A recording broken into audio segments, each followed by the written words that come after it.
Salve, salve, pessoal! Deixe seu like neste vídeo, inscreva-se aqui no canal.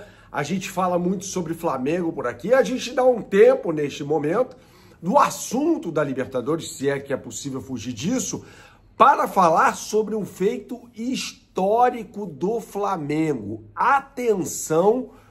Flamengo bateu o recorde de faturamento de um clube brasileiro no ano, já nos primeiros 9 meses de 2025. 1 bilhão e 560 milhões de reais. Já é faturamento recorde do Flamengo, né? A marca anterior tinha sido obtida no balanço de 2024, quando o Flamengo obteve 1 bilhão 370 milhões de reais em faturamento. E nos primeiros 9 meses do ano, o Flamengo já bate essa marca. E isso tem algumas explicações, né? É só consultar na transparência os números, né? Tá tudo lá em relação ao faturamento do Flamengo. A gente vai tentar tropicalizar isso aqui, ou seja, falar de uma forma mais degustável, palatável aqui para você, porque são muitos números, tá? Mas assim, em receitas recorrentes, o Flamengo atingiu um pouco mais de 1 bilhão de reais. Receitas recorrentes são aquelas que independem da venda de jogadores. Em relação à venda de jogadores, o Flamengo atingiu a marca, já em 2025, de 511 milhões de reais, o que permitiu um EBITDA de quase 300 milhões de reais. Ou seja, o Flamengo teve um superávit de quase 300 milhões de reais. É uma coisa absurda, né? Um feito muito relevante, e isso é traduzido no campo, né? Vou falar mais sobre isso nesse vídeo que tem um oferecimento da BandBet. Você que gosta de fazer a sua fezinha, não conhece o site bandbet.bet.br, então você não sabe o que está perdendo, meu camarada. Aponte agora a sua câmera para o QR Code que aparece na tela e você será direcionado para a capa do site bandbet.bet.br, ou você, se você preferir também, você digite no browser de sua preferência o endereço bandbet.bet.br.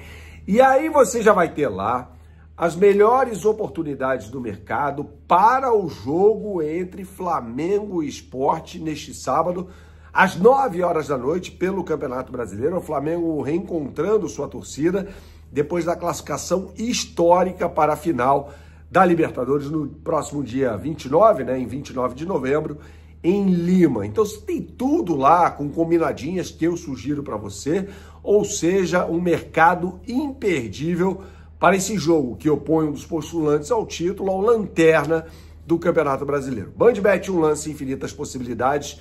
Jogue com responsabilidade, é só para maiores de 18 anos. Retomando o assunto principal deste vídeo, que é a questão do faturamento do Flamengo, isso referente ao terceiro trimestre, tá? Tudo isso foi publicado nesta sexta-feira no site da Transparência do Flamengo, né? E você tem acesso lá também aos outros balanços. O que é muito relevante é que desenha-se assim, eu conversei com uma pessoa muito importante no Flamengo, que havia me passado anteriormente que a projeção para faturamento em 2025 era de 1 bilhão e 700 milhões de reais. Ora, com 1 bilhão e 560 já batidos, é óbvio, me parece meio claro que o Flamengo vai ultrapassar essa marca em 2025, que seria histórico, já é histórico o que foi feito.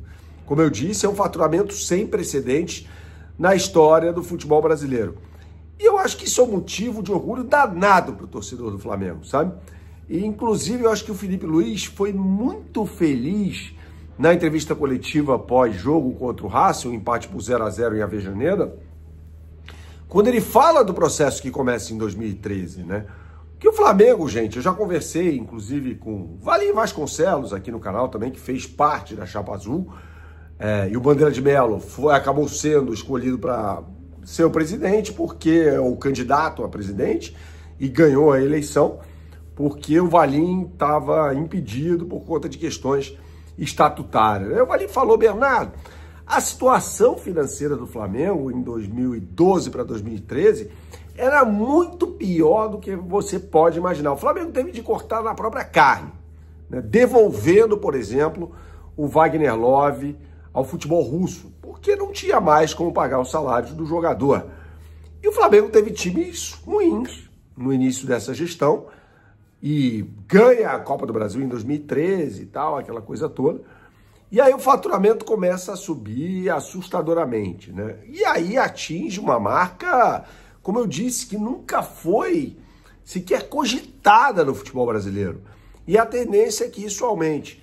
E é claro que isso tem reflexo no campo, né?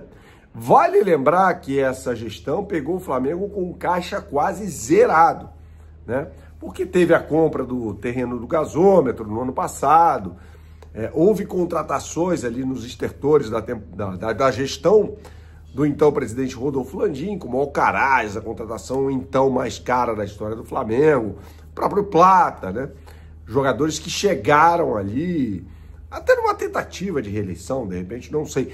Eu sei que a bala de prata para a tentativa de reeleição do presidente Rodolfo Landim foi a divulgação de um vídeo, né, com uma maquete do estádio. Isso nunca existiu, né? Nunca foi feito um estudo de viabilidade econômica para a construção do estádio.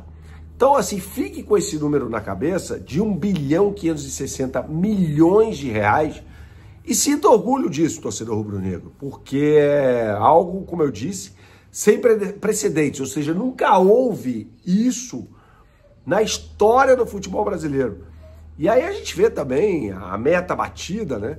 E já ultrapassada de venda de jogadores, e também houve a contratação dos jogadores, e o Flamengo tem um superávit, ou seja, tem um lucro nessa balança, né? De venda de jogadores versus compra de jogadores, que significa que o Flamengo está nadando de braçada. Essa é uma garantia de título? É claro que não, mas ajuda, né? E eu acho que o torcedor rubro-negro tem que desfrutar deste momento que o clube passa.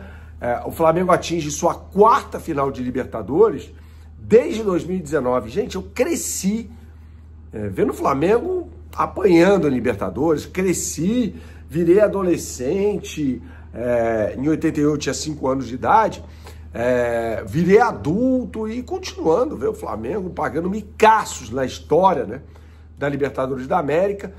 E agora não, cara. E agora é uma competição muito complicada, como sempre foi. E o Flamengo vai de forma recorrente chegando às decisões e terá como oponente um outro clube que soube se adequar financeiramente de outra forma, né? Teve o Paulo Nobre como mecenas ali e tal, mas soube se adequar à gestão financeira, às boas práticas de gestão financeira. E não é o que acontece em campo, não é por acaso, né? Tem um ótimo livro do Ferran Soriano, cujo título é A Bola Não Entra por Acaso. Algum de vocês já deve ter lido esse livro. Então deixe nos comentários o que você pensa a respeito. É claro que a gente vai falar muito sobre final de Libertadores ainda aqui no canal. Gente, sem essa história de prever o favorito, a final da Libertadores, a gente tem tanto tempo ainda, tanta coisa para acontecer, e a gente não vai entrar nessa aqui no canal. Saudações, até a próxima e tchau, tchau.